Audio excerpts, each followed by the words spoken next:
आचार्य चाणक्य ने अपनी नीति में एक श्लोक के माध्यम से यह समझाने की कोशिश की है अच्छे बुरे इंसान की पहचान कैसे करें। श्लोक यथा चतुर्भी कणकम परीक्षते निघर्षण छेदंता पताड़नय तथा चतुर्भी पुरुषः परीक्षते त्यागेन शीलेन गुणेन कर्मणा। सोने की परख उसे घिसकर काटकर गर्म करके या फिर पीट कर की जाती है, उसी तरह एक व्यक्ति उसके त्याग आचरण गुण और कर्म द्वारा पहचाना जा सकता है। आचार्य चाणक्य के अनुसार जब किसी स्वर्ण की शुद्धता की बात आती है तो उसे घिसकर काटकर गर्म करके या फिर पीटकर आसानी से पता कर सकते हैं। इसी तरह किसी भी व्यक्ति को सिर्फ देखकर उसके बारे में आप ठीक ढंग से नहीं जान सकते हैं। ऐसे में आप स्वर्ण का उदाहरण ले सकते हैं कि उसे अपनी शुद्धता दिखाने के लिए किस तरह से चीजों का सामना करना पड़ता है। इसी तरह किसी व्यक्ति की सच्चाई जानने के लिए इन 4 तरीकों का इस्तेमाल कर सकते हैं। पहली बात, व्यक्ति को परखने के लिए उसकी त्याग क्षमता को देखना चाहिए। दूसरों के सुख के लिए स्वयं के सुख का त्याग करने वाला अच्छा इंसान होता है। जिनमें त्याग की भावना नहीं होती वे अच्छे इंसान नहीं होते और न ही वे किसी का भला करते हैं।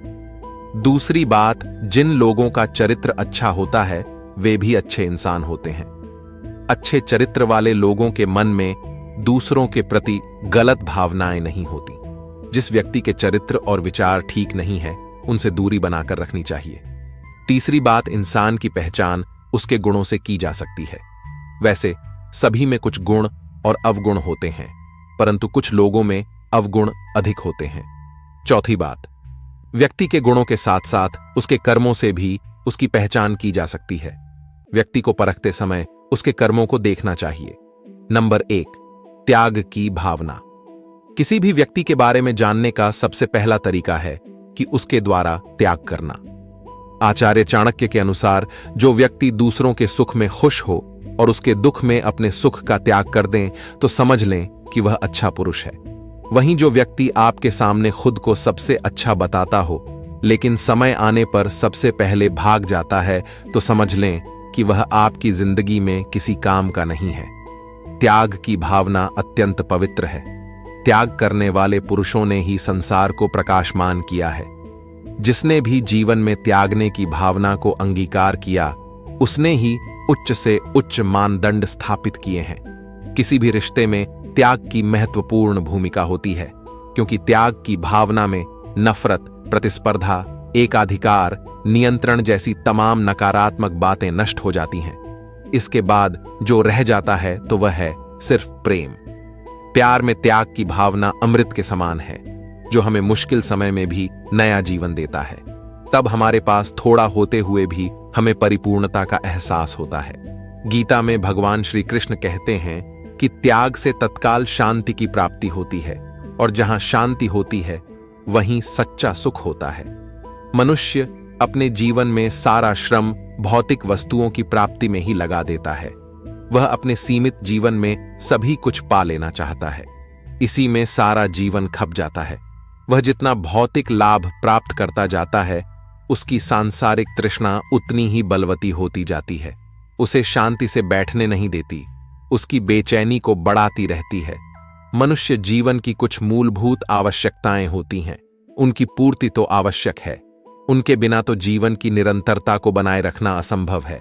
इस निरंतरता को बनाए रखने के लिए प्रत्येक मनुष्य की आवश्यकताओं की पूर्ति तो ईश्वर करता ही रहता है। नंबर 2, कैसा है आचरण उसकी पहचान करे।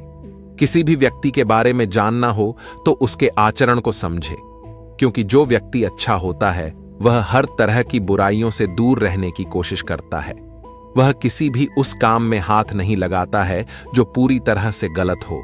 जो व्यक्ति दूसरों के लिए मन में गलत भावनाएं नहीं रखते हैं, ऐसे लोग सबसे अच्छे माने जाते हैं, क्योंकि मनुष्य के जीवन में उसका आचरण चरित्र काफी जरूरी माना जाना जाता है। सदाचारी होने के लिए यह आवश्यक है कि वह दुर्गुणों से बचे तथा सद्गुणों को अपनाए।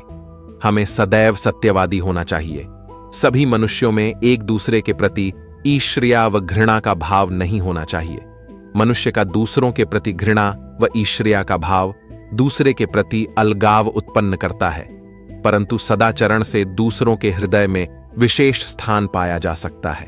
सदाचरण से परस्पर प्रेम व आदर भाव बढ़ता है। मनुष्य को दूसरों के प्रति कभी भी इस प्रकार का व्यवहार नहीं करना चाहिए जिसे वह स्वयं के लिए पसंद नहीं करता हो। उसे दूसरों के प्रति नम्रता का व्यवहार रखना चाहिए। नम्र व्यवहार रखने के लिए किसी प्रकार की धन की आवश्यकता नहीं होती, परंतु यह सत्य है कि नम्रता के दोबारा दूसरों के हृदय पर स्थायी प्रभाव डाला जा सकता है। नंबर 3, गुणों के आधार पर परखें। किसी को परखने की तीसरा तरीका है उसके गुण। हर व्यक्ति के अंदर कुछ गुण तो कुछ अवगुण होते हैं। अगर किसी व्यक्ति के अंदर झूठ बोलना, अहंकार दिखना, लोगों का अपमान करना जैसा अवगुण हो तो उससे तुरंत दूरी बना लेना चाहिए। जिस तरह सोने को अपनी परख देने के लिए आग में तपना पड़ता है, हथौड़ों की मार से गुजरना पड़ता है, यह सब सहने के बाद उसके रूप में निखार आ जाती है। ठीक उसी तरह मनुष्य की पहचान भी उसके गुणों से होती है। गुणवान मनुष्य जहां भी जाता है अपने गुणों के कारण उसे हर जगह सम्मान मिलता जाता है। नंबर 4, कर्म से जाने। किसी भी व्यक्ति को उसके कर्मों के द्वारा आसानी से जान सकते हैं कि वह अच्छा है कि बुरा। अगर कोई व्यक्ति गलत तरीके से धन अर्जित करता है, वह हर काम गलत तरीके से करता है, तो ऐसे व्यक्ति से दूरी बना लें, क्योंकि गलत व्यक्तियों का असर आपके जीवन पर भी बुरा पड़ सकता है। सकारात्मक सोच, अच्छाई व्यवहार, बेईमानी न करना, झूठ न बोलना आदि लक्षण होते हैं एक अच्छे इंसान में।